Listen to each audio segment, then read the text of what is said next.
How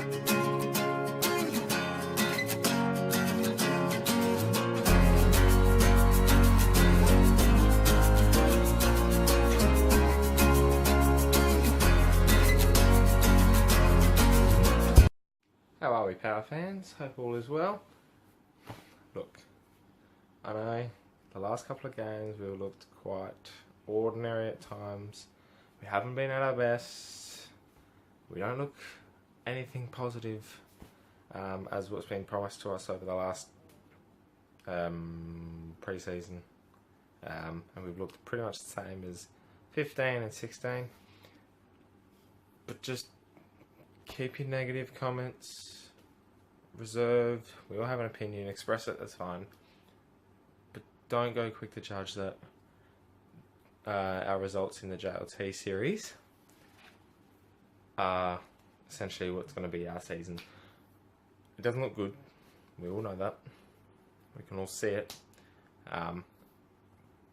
But there are positives coming out of this JLT series, and they might become bigger than what our results are. So, anyway, let's get on with this review of the second JLT series, Port Adelaide vs Richmond, that was at Mount Gambier on the weekend. So we're going to look at some positives from the game on the weekend. Number one was our first quarter. I really thought at first quarter we looked just as good as we've ever been over the last couple of years. We tried our hardest. We got on the scoreboard. Deliverance inside 50 was great. The ball use was pretty good. Across the ground as well. We were defending quite well. We hit Charlie on the chest a couple of times as well. Our midfield work was on point. Ryder was looking great, getting our hit-outs to advantage. And we just looked the works. We looked like we were switched on, ready to go. Right, our second positive for this review, and I think most people will agree with me on this, and I think it's already been stated. Our young recruits have performed better than any player, any senior player, any 4th, 5th, 6th year player. They've just dominated the headlines. They've dominated the games. Obviously, not every minute, but players like Sam Powell-Pepper, Adelaide, Eddie, Houston has been a big one. Who I think has really just bolted, and especially with Pittard being injured, I really see him being a round one bolter and could play against Sydney up at the SCG, and he could be a regular fixture during the year. In fact, I think all four of those players that I just mentioned, I reckon they could all possibly play round one. Obviously, it would depend on each individual, all the other players. Their form as well. Obviously you want to go into your strongest 22, but that doesn't necessarily mean your strongest 22 is your biggest name. 22, your strongest 22 should clearly go on form, and with those four in and playing the way they're playing, I mean, they could really shake up our 22 and really push to be a regular fixture for 2017. The other one I forgot to mention was Riley Bomber too. He was outstanding again. His left foot just silky. That's all I can describe. He could also be another contention, in contention for Jasper Pittard's role, especially since he'll be out for at least 4 to 6 weeks, which is a big negative, which we'll talk about later. So another positive we can talk about here is, I thought our pressure's there. We are really looking like we can be... Well, we've been, for the last couple of years, a pressure team. We've always tackled well. We've always been hunting at the ball. A couple of games we obviously haven't had effort, and it's shown on the scoreboard. Sydney last year. So for me, that's a positive. It looks like we're building. Really building. I mean, we could burst out of the blocks again this week and just show Hawthorn and teach them a lesson. Probably not. But, we never know. I mean, Port Adelaide are probably the most unreadable team in the AFL. They're really making us think twice about our expectations. They've got the media having no expectations at all, and considering us even being, I've read a couple of predictions, bottom 4. If we end up bottom 4, then bye-bye Ken Hinkley, and we really need to reconsider our more senior players if that's the case. But look, that's an end of the year thing. We're focusing on JLT now, and I really think if we can keep the pressure for 4 quarters, obviously we lost it in the second quarter on the weekend, but the pressure was there. All we need to do now is fix our delivery, fix our disposal efficiency around the ground, and probably our goal kicking too. Once again, 2 games in a row we haven't kicked over 60 points, and we've kicked, I think, around 25 points, 25 behind, so that's probably something we need to improve on, but you never know. Let's move on to the negatives now, and obviously I think every single Port Adelaide fan can pick this out, is our disposal efficiency. I mean, they've talked about all pre-season, they've worked on kicking efficiency, the kicking, hitting the target. But what the weirdest thing was, they haven't done match practice. How can you improve kicking efficiency and your disposal efficiency if you haven't put it in match practice? I mean, yeah, sure, you can always kick the kick with a teammate or whatever and improve that, but there's no pressure on you. You can muck around, kick on the left, kick on the right, it's just, you can't practice efficiency unless you're in match simulation. And you've heard a few commentators say, they're astounded by it. And I think most people are, considering you're a professional football team playing a game of footy. You're not kicking out in the backyard. So you'd really want to pick that up before the season begins. Otherwise, round 1 against Sydney up there, we're looking just ready for a beating. A real beating. So you'd really want to pick that up.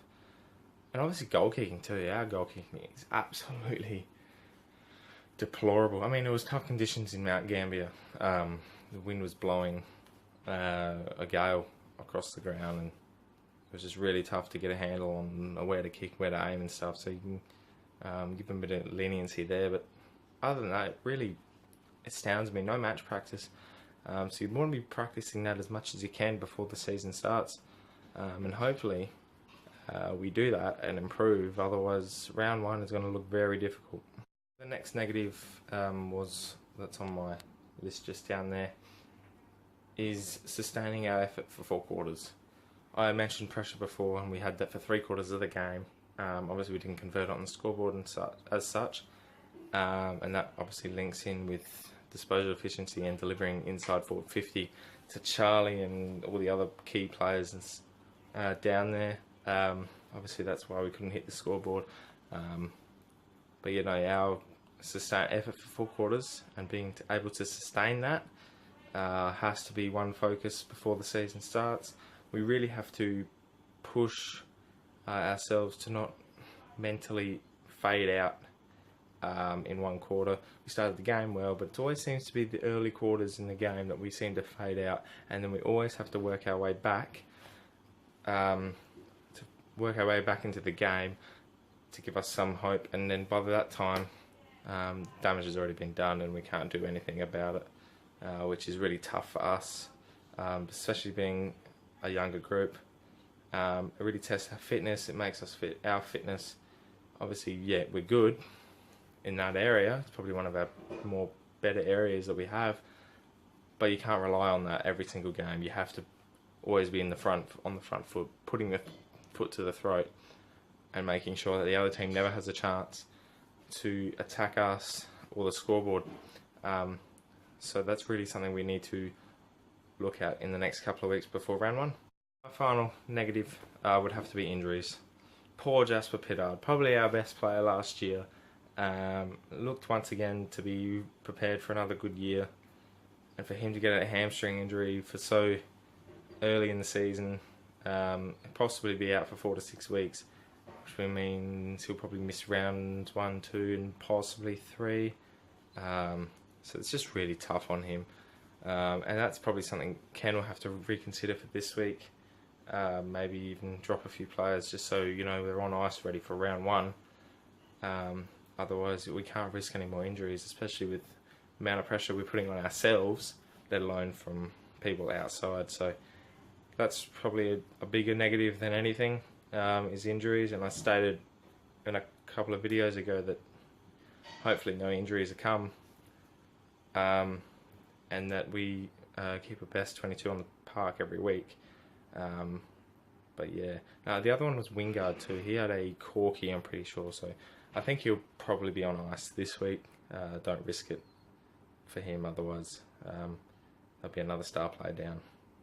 On to round 3 of the JLT series. We play Hawthorn at Noarlunga, so about an hour's drive from where I am, so hopefully we might head down there and go watch them, give them some support, and hopefully we get a win. I think if we can play 4 quarters of footy and play our best 22, kick straight, and be on the money with our effort, pressure, and our disposal efficiency, we will give them a good run for the money, and hopefully prove that we are ready for round 1 and we can take out hopefully a win and give us some confidence, because I think that's what we need as well, along with everything else. It's not just physically playing AFL, you're also mentally there, and I think you really need to be mentally strong as physically strong as well. So a couple of key points I wanted to mention before we finish off is that we are missing some players still. The likes of Ebert, Young, Monfries, White, Broadbent, they're all missing because of either injury or they just were rested last week. So they'll probably come back for game 3 against Hawthorn. The other point I wanted to mention as well is it'll be interesting to see what Ken Hingley does this week. Either he can, you know, play more, get more experience in the young ones, make their case for round 1, or he can play our best 22 that will play round 1, or close to our best 22 that will play round 1, which I think we've been doing anyway. So that's probably a big question mark on Ken to see what he does. Personally, I'd probably play our best 22 and rest the ones that you wouldn't want to risk during the game. So the likes of Wingard, maybe even Captain Boak, a couple of others as well that you'd want to keep in, like Ryder or Dixon or something like that. Maybe rest them, but other than that, I'd be playing my best 22 to get some experience and that match simulation in there, so you can improve your kicking efficiency, disposal efficiency, and your goal kicking. And hopefully, round 1 will come along, and we can give Sydney. That's wow. English coaching will be happening for the next couple of weeks, I think. Give Sydney a run for their money, round 1 up there, and show a few of the doubters and our supporters, members, that we are capable of being a finals contender this year. That wraps up this video for today, guys. Thank you very much for watching. Hopefully Port Adelaide go into this week fairly confident and bring out a win ready for round 1. Thanks, guys, and as always, go the power.